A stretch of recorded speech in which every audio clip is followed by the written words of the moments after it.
मलाई जलाउँदा जति लाग्छ अग्नि तिमीलाई नि चाहिने त्यति हो मलाई पुर्दा जति लाग्छ जमिन।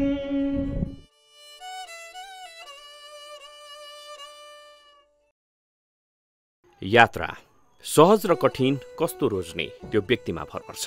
सहज रूपले यात्रा गर्नेहरू र कठिन तर साहसिक यात्रा गर्नेहरूमा केही भिन्नता भने पक्कै हुन्छ। हामी यही कठिन यात्राको बाटो कोर्ने काम गरिरहेका थियौं, अर्थात् हाम्रो यात्रा सोझिएको थियो अन्नपूर्ण बेस क्याम्पतर्फ।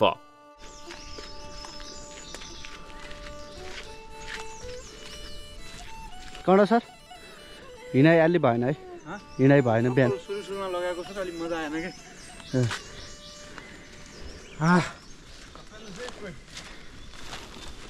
बिन्दास बिन्दास जिन्दगी चल्न त चल्याछ। जेठ महिना उच्च गर्मी हुने र पानी पनि कम पर्ने महिना हो, तर यो वर्षको जेठमा पनि पानी परिरहेको थियो। पानीले यात्रा रोक्ने त होइन भन्ने डरका बीच 2081 जेठ 18 गते काठमाडौँबाट पोखरातर्फको यात्रा तय गरियो।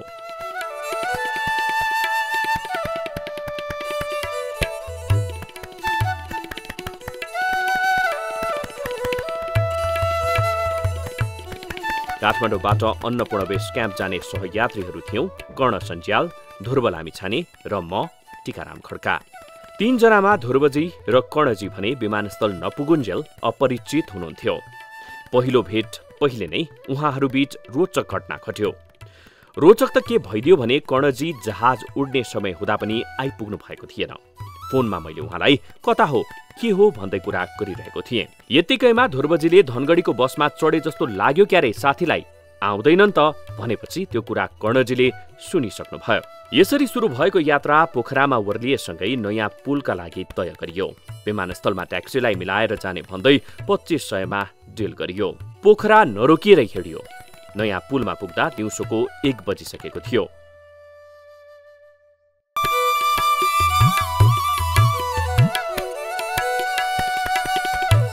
नयाँ पुलमा खाना खाएपछि हाम्रो यात्रा झिनुसम्म गाडीमै हुने थियो, तर गाडीमा समितिको सिन्डिकेट 5000 नभई गाडी नगुड्ने।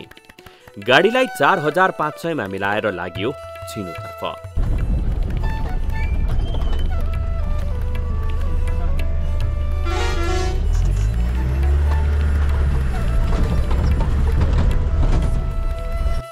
झिनुसम्मको यात्रामा कर्ण, ध्रुव र म करिब घुलमिल भइसकेका थियौं। झिनु पुग्दा 4 बजिसकेको थियो। 4 बजे झिनुबाट ठाडो उकालो लागेर छोमरोङ पुग्नु पर्ने। हिँडियो छोमरोङतर्फ। एकदम मजा इन्भाइरोमेन्ट छ। स्विजरल्यान्ड भन्दा कम छ त छैन सर? अनुकन्टार जस्तो लाग्यो पनि। सिन्की हेर्नु छैन कति मजाको छ।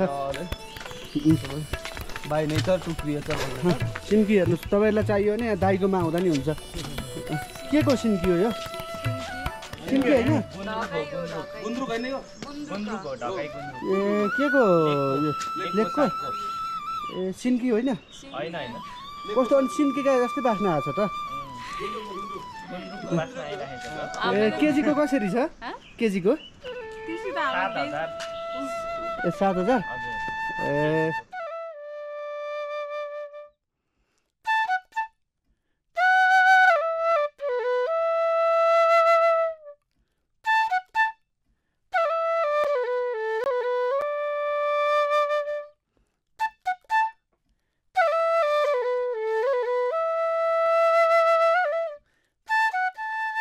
छोमरोङ पुगेपछि सिनुवा पुग्ने अठोटका साथ हिँडेपछि हामी राति 8 बजे सिनुवा पुग्यौं। यतिबेला हामी सिनुवाको अप्पर सिनुवा हाइजेस 2 मा पुगिरहेका छौँ। अब हाम्रो गन्तव्य देउराली। देउराली गएर डेम्बुदोहान होइन, अनि देउरालीबाट हामी अन्नपूर्ण माछापुच्छ्रे बेस क्याम्प पुग्छौँ। अनि त्यहाँ गएर खाना खाने भन्ने सोच छ। काठमाडौँबाट हिँडेको पहिलो बास भयो लोअर सिनुवामा।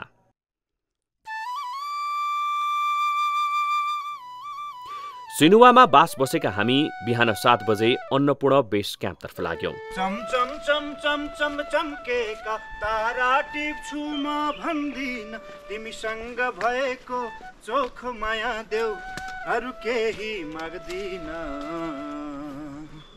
यो मन दिए लौ जीवन दिए लौ, जुनी जुनीलाई तिम्रै भई मैले भन्दिए लौ। ओहो रे ओरे ओरे ओहो रे ओरे ओरे ओहो रे ओरे ओरे ओरे ओरे ओहो।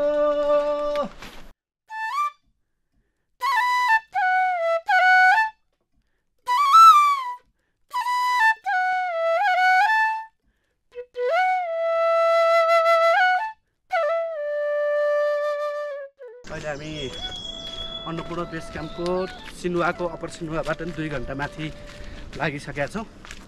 अब हाम्रो भनेको देउरालीतिर बास हुन्छ कि आज अन्नपूर्ण बेस क्याम्पै पुग्न सकिन्छ। त्यसमा हाई अल्टिट्युडको कारणले गर्दाखेरि धेरै हिँड्न सकिँदैन। एकदम रमणीय स्थल छ। अब हामी अहिले अन द वे यात्रामै छौँ। हामीले स्वदेशी तथा विदेशी पर्यटकहरू बाटोमा प्रशस्त मात्रामा भेटिरहेको छौँ। सिनुवाबाट उकालो लागेको हाम्रो टोली ब्याम्बो, हिमालयन, दोभान, देउराली हुँदै दिउँसोको 3 बजेतिर माछापुच्छ्रे बेस क्याम्प पुगिसकेका थियौं।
त्यो अन्नपूर्ण बेस क्याम्पबाटै आएको पानी हुनुपर्छ भन्ने लागिरहेको छ मलाई।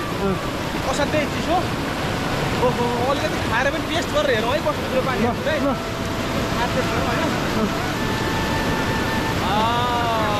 यो पानी हामी बेच्नु सके। नेपालले हिमालयन पानी ब्रान्डिङ गर्ने कुरा जुन गरिरहेछ, त्यो पानीको ब्रान्डिङ गर्न सकियो भने हामी पानी बेचेर धनी हुनेवाला छौँ। यस्तो मिठो पानी, यति स्वच्छ सफा पानी कहाँ पाइन्छ होइन। त्यही भएर be aware, all the citizen, all the people, be अवेर।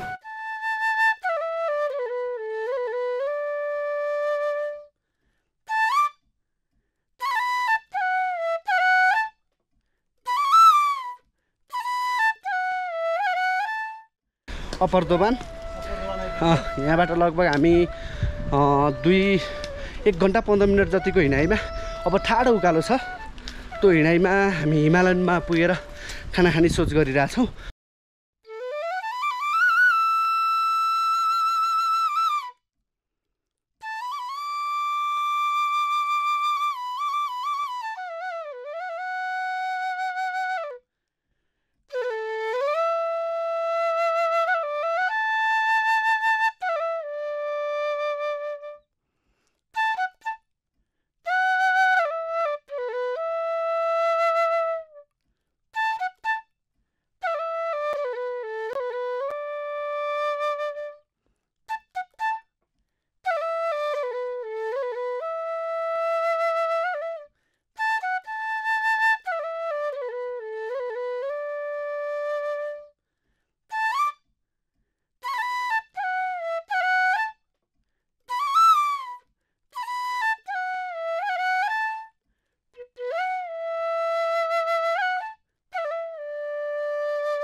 यो कति सालमा चाहिँ यहाँ घरहरू पनि पुरिएका हुन्। यो यसमा चाहिँ लगभग 56 के अरे 17वटा हो कि 18वटा होटलहरू पुरिया छन् अरे सब यो पहिरोले। साँच्चै हो।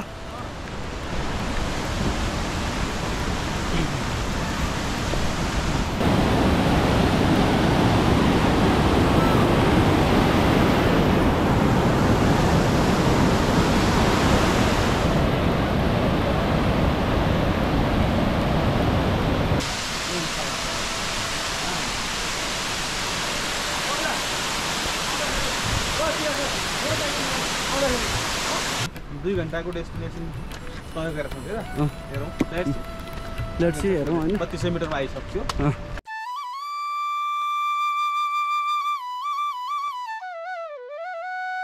माछापुच्छ्रे बेस क्याम्पमा भने बडो गजबको अनुभूति गर्न पाइयो।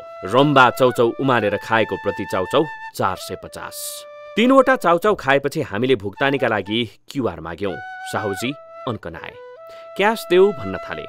हामीसँग क्यास कति पनि थिएन। क्यास भए छुट दिन्छु भन्न थाले। पर्यो फसाद। क्युआरमै पेमेन्ट गरेपछि जतिका त्यति गर्न पर्यो। माछापुच्छ्रे बेस क्याम्पबाट अन्नपूर्ण बेस क्याम्प पुग्नै पर्ने अठोटका साथ हिँडियो। साँझको मौसम खुल्दै थियो। माछापुच्छ्रेले स्वागत गर्दै थियो। झोला पल्टाएर फोटो भिडियो कैद गर्दै थियौं। यसरी नै हामी एमबिसीबाट हिँडेको 2 घण्टामा साँझ 7 बजेतिर अन्नपूर्ण बेस क्याम्प पुगिसकेका थियौं।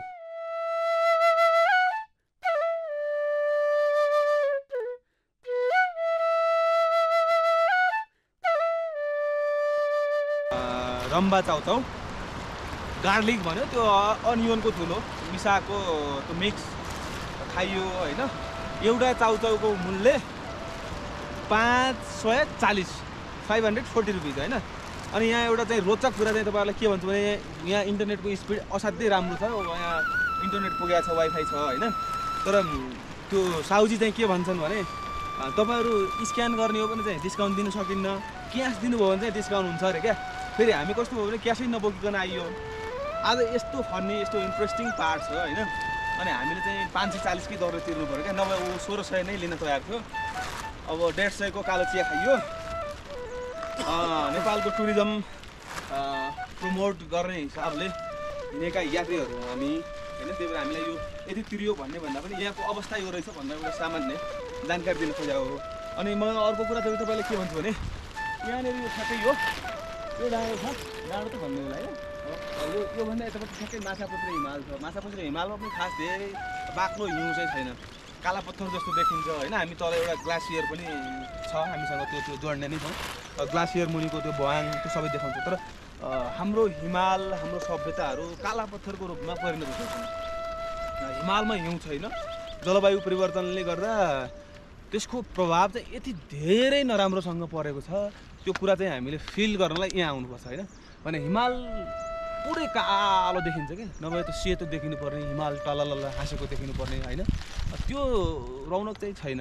त्यो कुराले एउटा चाहिँ खिन्न चाहिँ अलिकति मलाई चाहिँ खिन्न बनायो। किन भन्दा ग्लोबल वार्मिङको कुरा जसरी नेपाललाई त्यसले प्रत्यक्ष रूपमा प्रभाव पारिरहेछ, त्यो कुराले त हिमाली जनजीवन त तहस नहस हुन्छ नै होइन। हिमाली जीवन तहस नहस हुनु भनेको के हो भने नेपालको एउटा चाहिँ सोसाइटी अथवा त्यो कल्चरल भ्यू अफ पोइन्टबाट ठुलो कुरा ह्रास हुनु हो होइन। किन भन्दा हाम्रो हिमाली क्षेत्रमा बस्ने जुन समुदाय छ, त्यो क्षेत्रमा बसोबास गर्ने जुन एउटा चाहिँ कम्युनिटी छ, त्यो कम्युनिटीलाई त प्रत्यक्ष रूपमा त्यसले ठुलो प्रभाव पारेको छ। अब हिमाल यसै गरी काला पत्थरको रूपमा परिणत हुँदै गयो भने यसको प्रभाव के होला, यहाँबाट आउने पानीको बहाव कस्तो होला होइन। अनि यहाँबाट आउने पानीको बहाव कम भयो भने हामीले वाटर रिसोर्सेस कसरी प्रयोग गर्छौँ होला। नेपाल जल स्रोतको धनी देश अब जस्तो त्यसको भनियो त्यो खास तथ्य परक चाहिँ त्यो थिएन होइन। त जे भए पनि नेपाल जल स्रोतमा धनी नै छ। अब हामीले अहिले ग्रिन एनर्जीको रूपमा विभिन्न किसिमका हाइड्रोका कुरा गरिरहेछौँ, विद्युत उत्पादनको कुरा गरिरहेछौँ। तर हिमाल यसै गरी काला पत्थर भयो भने के हामी हाइड्रो पावरहरू विद्युत गृहहरू सञ्चालन गर्न सक्षम हुन्छौँ? मलाई त लाग्दैन त्यस्तो। किन भन्दा हामीले अब हिमाल जोगाउन सकिएन, जलवायु परिवर्तनलाई रोक्न पहल गर्न सकिएन भने हाम्रो पुस्ता अथवा हामीभन्दा एक पुस्ता पछाडि चाहिँ ठुलो सङ्कट बेहोर्छ जस्तो लाग्छ मलाई। जस्तो तराईमा विभिन्न चापाकलहरू सोकेको त्यो कुराहरू तपाईँलाई थाहै नै छ होइन। हिमालमा पनि त्यो प्रभाव चाहिँ प्रत्यक्ष रूपमा देखिन थालिसकेको छ। अब ग्लासियर पग्लेर जसरी चाहिँ नदीको रूपमा आउने पानी हो त्यो ग्लासियर नै छैन, हिमालय काला पत्थरको रूपमा देखिन्छ भने पानी कहाँबाट आउँछ?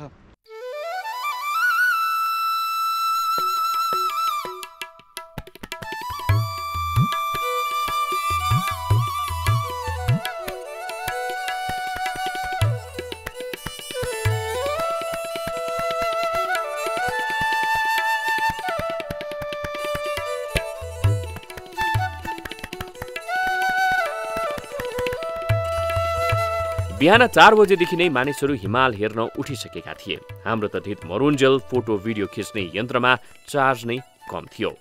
8 बज्ला र चार्ज गरौँला भन्ने थियो, तर हिमाल 6:30 बजेदेखि नै बादलभित्र पस्न थाल्यो। न चार्ज न हिमालको दृश्य, पर्यो फसाद। 8 बज्यो, चार्ज गर्न पाइएन। हिमाल छपक्क छोपिएको छ बादलले। जे हुन्छ हिमाल नहेरी त नफर्किने। तीनैजनाको सोच यही थियो। अन्ततः 9 बजे आसपास हिमाल खुल्न थाल्यो। हिमाल खुलेपछि खुसी साट्नेहरूमा थोरै थियौं। बचेको चार्जबाट गीत गाउन थालियो। मलाई जलाउँदा जति लाग्छ अग्नि। गीत मात्रै गाइएन, भावना पनि साटियो। जलवायु परिवर्तनको चिन्ता पनि गरियो। त्यसपछि प्रसन्न मन लिएर घर फर्किने निदो गरियो।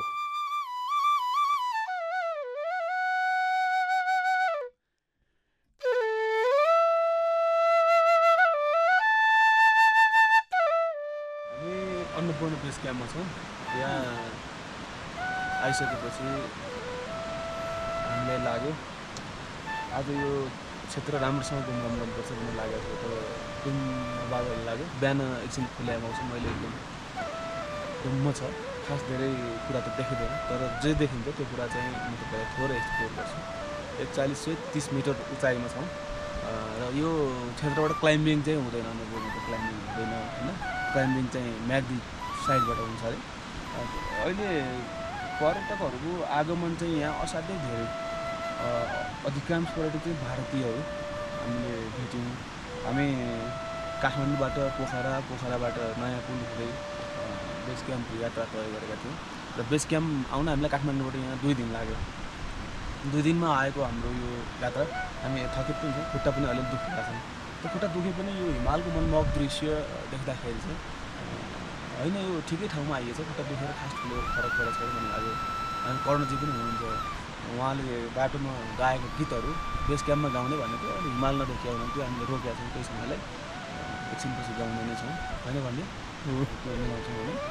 र अब यो धेरै कुरा गर्नु केही छैन। अब अलिकति पर्यटकहरूसँग कुरा गरौँ, यहाँ आएका इन्टरनेसनल टुरिस्टसँग कुरा गरौँ भन्ने कुरा थियो। अब ती टुरिस्टहरू चाहिँ अब यो खुल्दैन मौसम भनेर निराश भएर फर्केका छन्। ठुला झोला बोकेर तल ओह्रालो लागिरहेको छन्। हामी चाहिँ अझै पनि यो अपेक्षामा बसिरहेछौँ। हेरौँ यो खुल्यो भने तपाईँहरूलाई हामी भिजुअल सहित देखाउँछौँ। अहिले नखुल्या हुनाले म पनि खास धेरै खुल्न चाहिनँ।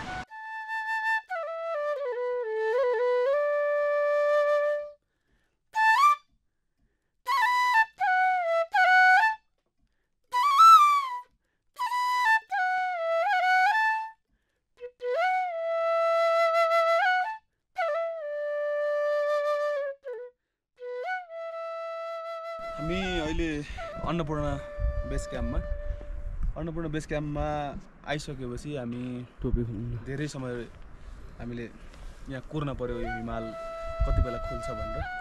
अहिले बल्ल अब अहिले चाहिँ यो क्लाउड चाहिँ बिस्तारै हराउँदै गएको छ। घाम पनि लागिरहेछ। तपाईँ देख्न सक्नुहुन्छ यो अन्नपूर्ण हिमाल यता छ। यो अन्नपूर्ण रेन्ज हो होइन। अब यहाँ आइसकेपछि हिमाल नखोली कसरी घर फर्किनु भनेर हामी बसेपछि अब सबै पुरै त खुल्या छैन, तर र पनि जे जति खुल्या छ त्यो कुरालाई हामी एक्सप्लोर गरेछौँ। यो 41-30 मिटर हाइटमा छ अन्नपूर्ण बेस क्याम्प होइन। अब यो यहाँबाट हिमाल क्लाइम्बिङ भने हुँदैन। सन् 2011तिर एकजना कोरियन नागरिकको हिमाल आरोहणकै क्रममा डेथ भएपछि यहाँको आरोहण चाहिँ बन्द भएको भन्ने जानकारी हामीले यहाँको होटल व्यवसायीहरू पाएका छौँ। क्लाइम्बिङ चाहिँ अर्को साइडपट्टिबाट म्याग्दीबाट हुन्छ होइन। तर यो चर्चित डेस्टिनेसन यो विश्वमा सबभन्दा धेरै रुचाइएको ट्रेकिङ रुट भन्ने हो होइन। र तपाईँ देख्न सक्नुहुन्छ यो सबै यो माथि यो सबै माटो जस्तो देखिन्छ अलिअलि तलाउहरू होइन सानो सानो पोन्ड जस्तो पोखरी जस्तो बनाइ देखिन्छ तर यो ग्लासियर हो हिउँ पग्लेर त्यो चाहिँ माथि आएको चिज हो सबै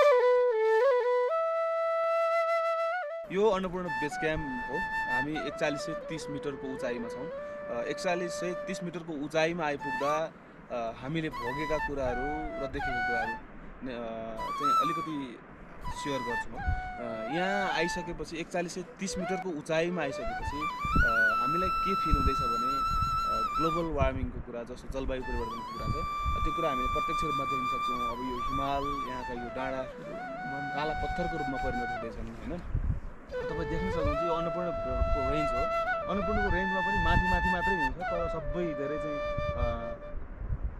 एउटा चाहिँ कालो जस्तो डाँडा जस्तो अथवा चट्टान मात्रै देखिन्छ होइन ग्लासियरको अवस्था पनि खास धेरै राम्रो छैन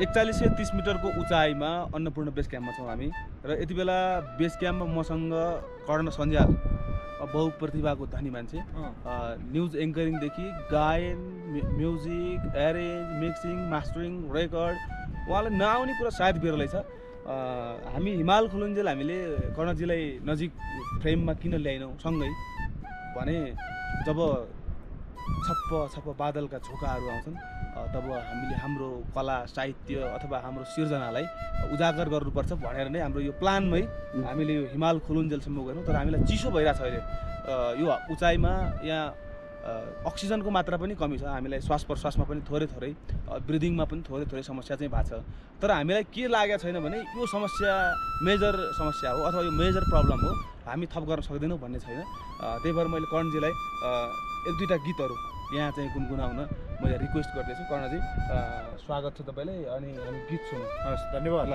धन्यवाद आउँछौ र मेरो जीवनमा लाउँछौ र पार मलाई आउँछौ र मेरो जीवनमा लाउँछौ र पार मलाई न्यानो स्पर्श र चोखो माया देऊ बारम्बार मलाई न्यानो स्पर्श र चोखो माया देऊ बारम्बार मलाई एक तिमी सहारा जीवनको मेरो मन की रानी बनाउँछु एक तिमी सहारा जीवनको मेरो मन की रानी बनाउँछु कहिले रुन दिन्न तिमीलाई आँखाको नानी बनाउँछु चमचम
मैले मेरो जीवनमा मैले एउटा चाहिँ आफ्ना कथा व्यथा आफ्ना दुःख वेदना पीडा जे भनौँ त्यो कुरा भोग्दै मैले एउटा गीतको सिर्जना गरेँ, मैले एउटा गीत लेखेँ होइन।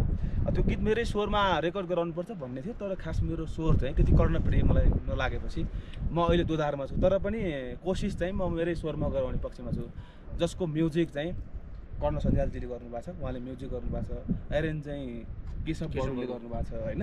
अब यो बाँकी थप चाहिँ बाजाहरूको काम भइरहेछ, म्युजिकको काम भइरहेछ। सम्भवतः यहाँबाट फर्केपछि त्यो गीतको अन्तिम तयारी हुन्छ होला, र त्यो थोरै चाहिँ त्यो गीत म कर्णजीलाई गुनगुनाएर यहाँ सुनाउन चाहन्छु। यहाँ त आवाज खप्लक्कै जाँदो रहेछ होइन, ठिक छ, जे जस्तो ल। मलाई जलाउँदा जति लाग्छ अग्नि तिमीलाई नि चाहिने त्यति हो। गाउनुस्। मलाई जलाउँदा जति लाग्छ अग्नि तिमीलाई नि चाहिने त्यति हो। मलाई पुर्दा जति लाग्छ जमिन मलाई पुर्दा जति लाग्छ जमिन तिमीलाई नि चाहिने त्यति हो। मलाई जलाउँदा जति लाग्छ अग्नि तिमीलाई नि चाहिने त्यति हो। धन्यवाद। धन्यवाद ल।